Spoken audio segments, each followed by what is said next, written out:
तो दोस्तों ये हमारा एक ब्लड बैग है। तो सर आपको इस ब्लड बैग के बारे में पूरी जानकारी देंगे। ब्लड बैग क्या होता है, ब्लड बैग कितने टाइप के होते हैं, ब्लड बैंक। ये है डीप फ्रीजर -80 डिग्री। ओके, ये देख रहे हो आप बर्फ कैसी जम रही है।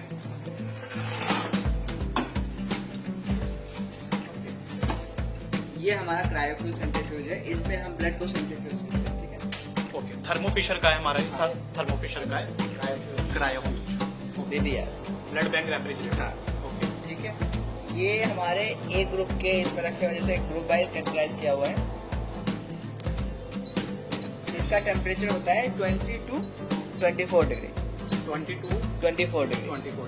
प्लेटलेट का 24 तक होना चाहिए। जैसे ये है ए ग्रुप का, इसमें आरटीपीसी, ये सारे प्लेटलेट है। ये सारे प्लेटलेट्स हैं। हाँ, आ गए हैं ब्लड बैंक के अंदर।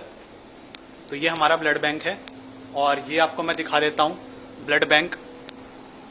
ये है deep freezer -80 degree. Okay, okay, ये देख रहे हो आप बर्फ कैसी जम रही है। ओके,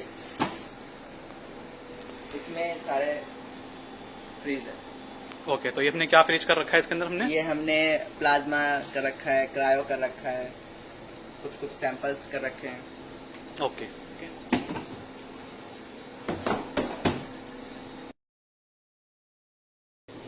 ये हमारा क्रायोफ्यूज सेंट्रीफ्यूज है, इसमें हम ब्लड को सेंट्रीफ्यूज करते हैं। ठीक है, ओके, थर्मोफिशर का है हमारा, हाँ। थर्मोफिशर का है क्रायोफ्यूज। क्रायोफ्यूज। ओके ये ऑन हो रहा है अभी। ओके, इस बटन से ऑन होता है।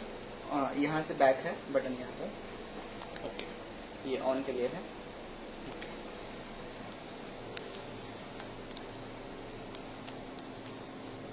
ओके, मैं ओपन से इसको ओपन करूंगा। जिस तरह से सेंट्रीफ्यूज में होता है ना बैलेंसिंग करने के लिए, इसमें भी बकेट से जरूरत लगता है। इसमें पूरे प्रॉपर बकेट्स लगते हैं। बकेट्स आप मेरे को एक दिखा सकते हैं बकेट। बिल्कुल।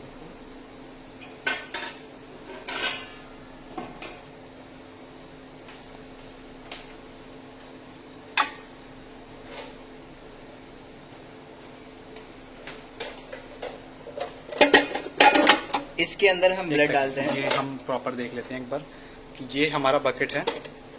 ओके, और ये बकेट इसमें आपका ऐसे। हाँ, पहले इसे ब्लड डालते हैं, फिर बैलेंसिंग के लिए भी साइड में ब्लड डाल देते हैं, फिर उसको सेंट्रीफ्यूज करते हैं। साथ में ब्लड डाल देते हैं। तो हाँ, ब्लड हमारे बैग के अंदर डाल के जाएगा या फिर ओपन। नहीं, ओपन रहेगा तो कंटेमिनेट हो जाएगा वो तो। ओके ओके ब्लड बैग के ही अंदर रहेगा वो। ओके फिर उसको इसमें ब्लड बैग डाल के फिर सेंट्रीफ्यूज करेंगे। ओके ठीक है, ओके।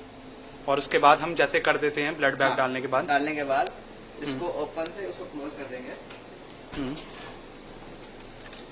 इसके ऊपर से इसका कवर ढक देंगे। Okay, then close.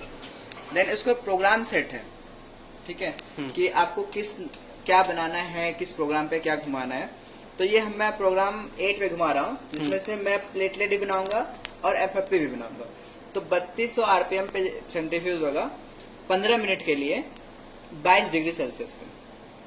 ओके, ठीक है, तो ये हमारे इसमें क्या बन जाएगा हमारा। इसमें क्या होगा कि पैक्सल अलग हो जाएगा और एफएफपी अलग हो जाएगा और बफी कोड अलग हो जाएगा। फिर प्लेटलेट बनाने के लिए मैं 2 नंबर प्रोग्राम पे घुमाऊंगा उसको। 2 नंबर प्रोग्राम पे 1080 आरपीएम पे 6 मिनट के 22 टेम्परेचर पे घुमाएंगे उस बफी कोड से। तो उस बफी कोड के बाद से हमें प्लेटलेट बनेगा। ओके, वो प्रोसीजर आपको अलग से देखना होगा। तो ये हमारी नई मशीन है। हाँ, इस मशीन का नाम बीबीआर हमारा रेफ्रिजरेटर इसका नाम है, बीबीआर ब्लड बैंक रेफ्रिजरेटर। हाँ। ओके, ठीक है, ये हमारे ए ग्रुप के इसमें रखे हुए, जैसे ग्रुप वाइज कैटेगराइज किया हुआ है। ए का, बी का, ओ का, ए बी का, निगेटिव। ओके, तो सिर्फ इसमें ए पॉजिटिव के ही ग्रुप पैक्सल होंगे। ठीक है, ये सारे पैक्ड सेल्स हैं, रेड सेल्स हैं। हाँ, रेड सेल्स हैं सिर्फ और सिर्फ सब में रेड सेल्स होंगे। हाँ, सारे। ये बी ग्रुप के हैं, ये ओ ग्रुप के हैं, ये ए बी का है, बाकी ये ओ नेगेटिव के हैं। ओके, बाकी टाइप्स आपके पास A negative, B negative, A B negative खत्म हो गए हैं। अभी स्टॉक में नहीं। ओके, इसका जो टेम्परेचर होता है वो 2 to 6 डिग्री सेल्सियस होता है। हम 2 to 6 डिग्री सेल्सियस पे आरबीसी को स्टोर करके रखते हैं।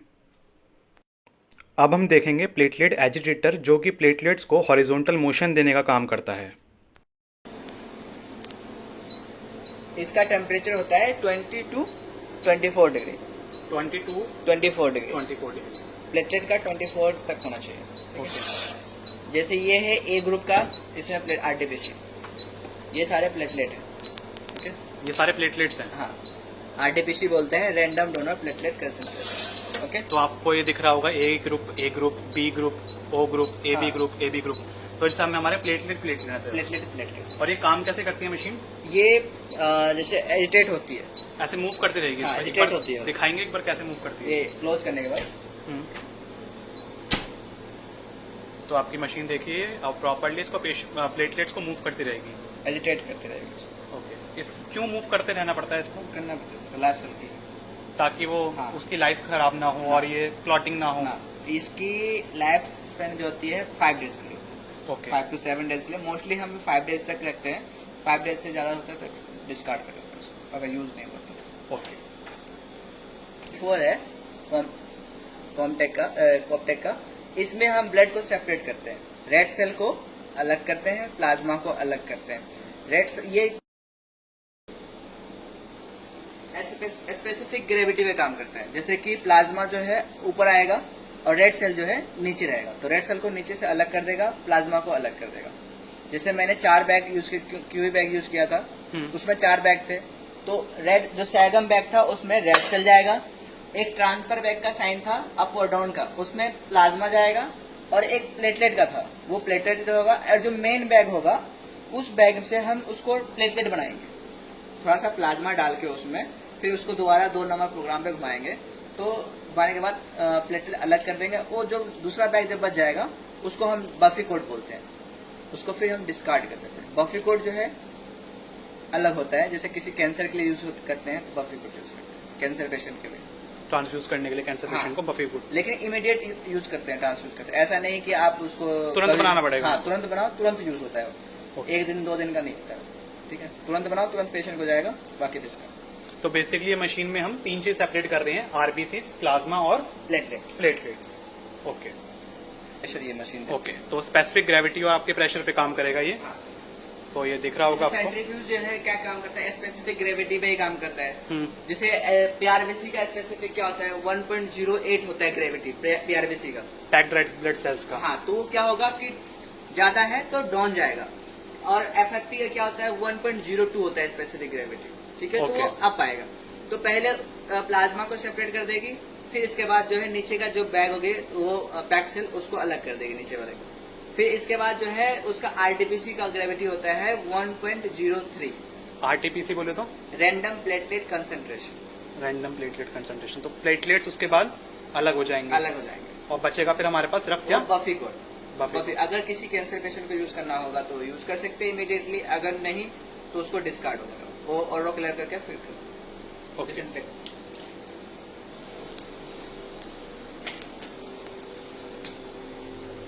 ये है प्लाज्मा वाटर बाथ। ओके। जिस तरह से वो देखा था आपने ना, प्लाज्मा के लिए थ्रोइंग करने के लिए, ये हम क्रायो थ्रोइंग करने के लिए करते हैं। जैसे उसको 4 डिग्री पे लाते हैं, ये भी टेम्परेचर मेंटेन करता है। ये अभी जो मैंने किया है तो 14 डिग्री पे है।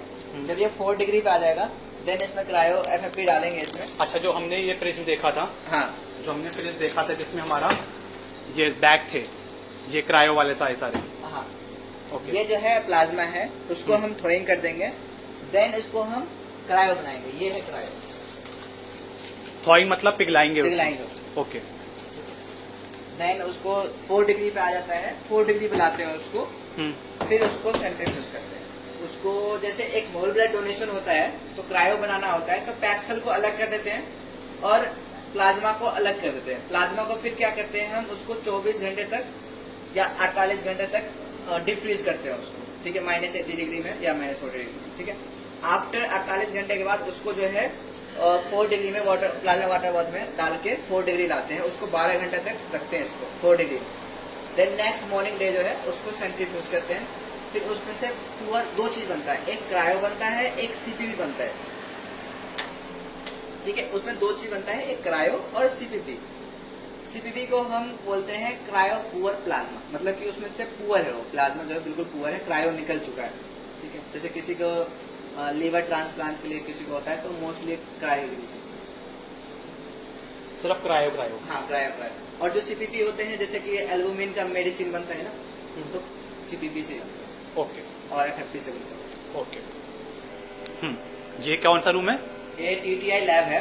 ओके। ठीक है, ट्रांसफ्यूजन ट्रांसमिटेड इन्फेक्शन, मतलब कि किसी को भी ट्रांसफ्यूजन से कोई इन्फेक्शन होता है तो उसको बोलते हैं ट्रांसफ्यूजन ट्रांसमिटेड इन्फेक्शन। जैसे कि किसी डोनर को एचआईवी है, ओके। उसका ब्लड मैंने ऐसे ही पेशेंट को दे दिया तो वो पेशेंट भी तो इन्फेक्टेड हो जाएगा। तो उसको क्या करते हैं कि किसी डोनर का जैसे ही कुछ आता है तो हम उसको टेस्ट लगाते हैं। टेस्ट लगाने के बाद अगर क्लियर होता है, टेस्ट निगेटिव आता है, देन हम पेशेंट को यूज करते हैं वो ब्लड। ठीक है, तो हम अबॉट का मशीन आर्किटेक्ट का यूज कर रहे हैं। अबॉट कंपनी की है ये machine, architect plus. Okay. Plus. ठीक है, बाकी तो इसमें ये हम पूरी सारे- प्रॉपर पूरी मशीन एक ही है, ये इतनी बड़ी मशीन? हाँ, एक ही मशीन। ओके। ठीक है, हम ब्लड बैंक में यूज करते हैं HIV, HCV, HBsAg और सिफिलिस, और एक मलेरिया टेस्ट यूज करते हैं, वो कार्ड से यूज होता है। ठीक है, ओके। और सैंपल्स कहाँ पे लगते हैं इसमें मशीन में? सैंपल जैसे ये सैंपल है तो मैं इसका कैरियर रैक है, उसको डाल के फिर हम यहाँ डालते हैं, फिर मशीन ऑटोमेटिकली उसको अंदर ले जाके टेस्ट करते हैं। ओके। जैसे ये ट्यूसडे का है, ठीक है, ट्यूसडे का जितना ये ब्लड इशू हुआ है तो जो बैग इशू हुआ है ना उसके सेगमेंट रखे हुए हैं उसमें।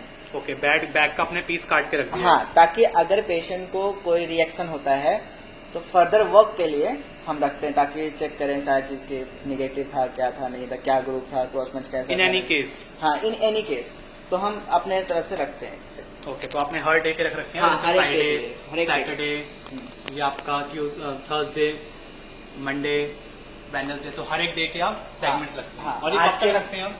ये 7 days तक रखते हैं। ओके, तो फिर 7 डेज का साइकिल दोबारा रिपीट होगा। हाँ, साइकिल दोबारा। हमारी दोस्तों ये है हमारी एफरेसिस की मशीन।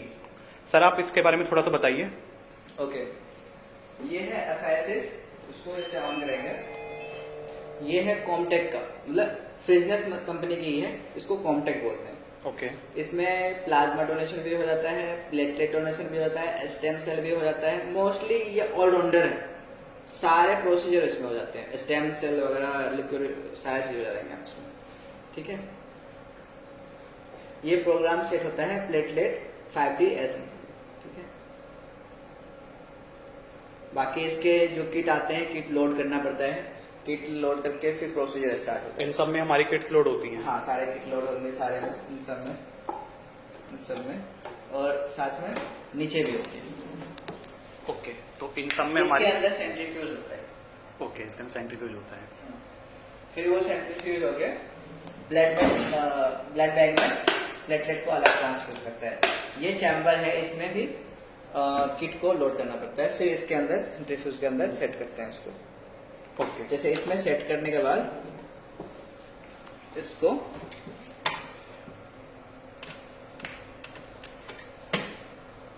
जब किट लगा होगा तो जाएगा इसके अंदर, ओके, तो इसके अंदर जाके फिक्स हो जाएगा? फिक्स हो जाएगा। ओके। ठीक है, देन वो सेंट्रीफ्यूज ओके। ओके, तो ये मशीन बेसिकली है किस चीज के लिए, आप बताइए, बच्चों को बताइए। ये जैसे प्लेटलेट डोनेशन के लिए होगा, जैसे किसी को प्लेटलेट की कमी हो जाती है तो डोनेशन होता है प्लेटलेट के लिए। वैसे तो SDPC बोलते हैं उसको, single donor platelet concentration.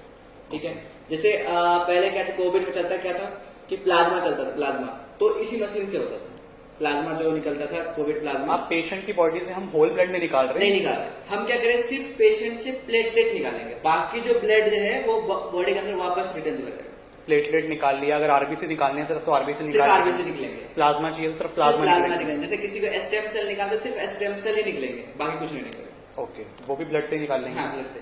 Grouping का कार्ड है? हाँ, ये इसमें एंटीसीरा A भी डला हुआ है, B भी डला हुआ है और ये RH भी डला हुआ है, मतलब Okay. NDD। Okay, Okay. ये कार्ड का कंट्रोल है। ये रिवर्स के लिए यूज करते हैं हम, A सेल और B सेल। ओके, तो फॉरवर्ड और रिवर्स दोनों इसमें हो जाएगा? हाँ, दोनों यूज हो जाएगी इसमें। ठीक है, इसमें क्या कहा, हमें A सेल भी डालना पड़ेगा, B सेल भी डालना पड़ेगा और साथ में पेशेंट का सीरम डालना पड़ेगा, प्लाज्मा डालना पड़ेगा। ए सेल बी सेल क्या डालेंगे हम? हमारे आर्टिफिशियल जो होता है या कमर्शियल जो होता है, सेल बने होते हैं। ठीक है, जैसे जो सलाइन में प्रिपेयर करते हैं हम? हाँ, लाइन में येलिस में प्रिपेयर करते हैं। ये है डोनर काउच। ठीक है, डोनर काउच? हाँ, इस पे Okay. डोनर लेते हैं। ओके। ठीक है, इस पे डोनेशन। ये जो है ब्लड को देखता है कितना आया कलेक्शन हुआ नहीं हुआ, ये इंडिकेट करेगा। वेट करके बता देगा। हाँ, वेट करके बताएगा कितना पेशेंट का, डोनर का जो है प्रेशर है वो कितना फ्लो है, वो सारा चीज बता देगा। जैसे मैं स्टार्ट करता हूँ, ठीक है, तो ये देखो ये ऑटोमेटिकली मिक्स करने के लिए ब्लड को वो होता रहेगा।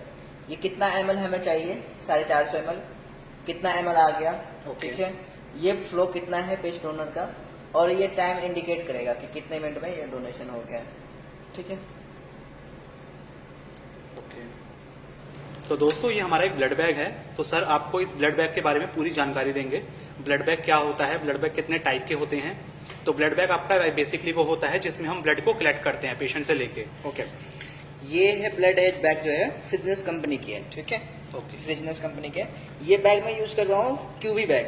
ब्लड बैग जो होते हैं 5 प्रकार के होते हैं। सिंगल बैग, जिसमें सिंगल बैग होगा, जिस तरह से ये सिंगल बैग है, ये सिंगल बैग होगा, वो सिर्फ एक ही होगा। हाँ, सिर्फ एक ही होगा। वो चीज किस चीज के लिए होगा कि जैसे किसी को ब्लड है, बच्चे को 50 ml चाहिए, है ना, तो ट्रांसफर करना पड़ेगा वो, तो ये बैग जो है ट्रांसफर बैग होता है, ठीक है। तो उसमें ट्रांसफर करके हम पेशेंट को देते हैं। एक होता है डबल बैग, ठीक है, एक होता है ट्रिपल बैग, एक होता है क्यूबी बैग, एक होता है आईवी बैग, ठीक है। तो ये हमारा क्यूबी है। ये हमारा क्यूबी बैग है। इसमें ये होता है प्लाज्मा के लिए, ये देखो साइन है ट्रांसफर के लिए, अप और डाउन, तो ये प्लाज्मा के लिए है। ये है प्लेटलेट के लिए। ओके। ये है मदर बैग, जिसमें मैं अरे ब्लड स्टार्ट करूंगा डोनेशन के लिए, तो ये इसमें आएगा ब्लड, होल ब्लड आएगा इसमें। एंटी कोगुलेंट होता है सीपीडी, ओके। ये होता है सेगम। आफ्टर पैक सेल जो है सेपरेट हो जाता है तो इसमें आता है, ये सेगम में आता है, ठीक है। सेगम का फुल फॉर्म होता है saline adenine glucose mannitol, okay. Saline adenine glucose और मैनेटोन, ओके। तो ये टोटल 4 बैग मिला के हमारा क्यूवी बैग में नाम, ओके। और ये सब क्या है, ये क्या पार्ट है? ये नीडल है, ये है नीडल। जैसे मैं डोनर को प्रिक करूंगा तो इससे करूंगा, ठीक है। ओके, तो ये नीडल है, पेशेंट की वेन में डालेंगे हम, हाँ, जिससे ब्लड कलेक्ट होगा। ब्लड कलेक्ट होगा, ओके, ठीक है। इसमें ये सैंपल पॉच है। ये हम जैसे किसी को टेस्टिंग वेस्टिंग के लिए सैंपल लेते हैं तो थोड़ा सा ब्लड इसमें आता है, फिर यहाँ से हम सैंपल लेते हैं। वैक्यूम उसमें सब होल्डर लग रखा है, हाँ। इसमें हम डायरेक्ट हम वाइल डाल के हम कलेक्ट कर सकते हैं साथ ही साथ। वैक्यूम की है एक तरह से, ठीक है। बस यही बात है। ओके, और ये ब्लू ये क्लैंप है, क्लैंप है। जैसे ब्लड कलेक्शन हो जाता है तो हम क्लैंप कर देंगे ताकि ब्लड ज्यादा ना हो, ओके। फिर हम रिमूव कर सकते हैं उसके बाद इसको काट देंगे, ओके। After use. तो दोस्तों ये था हमारा ब्लड बैग। तो ये है ट्रिपल बैग, ठीक है। इसमें 3 बैग निकलेंगे। हाँ, इसमें 3 बैग होंगे, 1 2 एंड 3, ओके।